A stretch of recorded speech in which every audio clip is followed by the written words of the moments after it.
was the spread shot. Spread shot.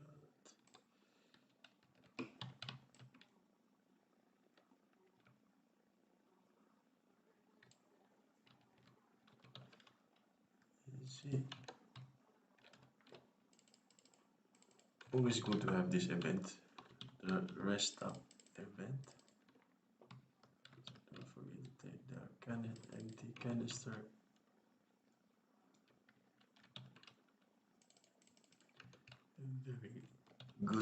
Very good and simple event.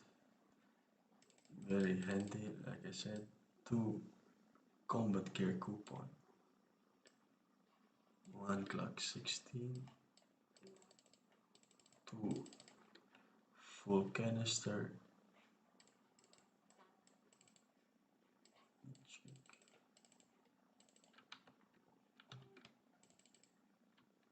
Always good. So let us check what we have here. This one I don't need.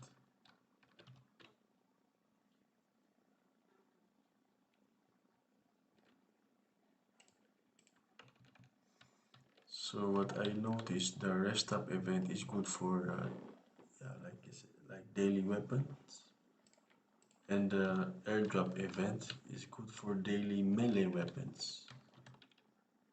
So for example,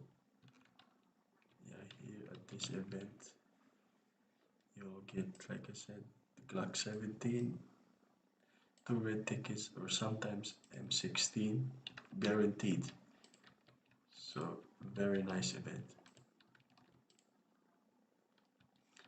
It's not that much difficult to do.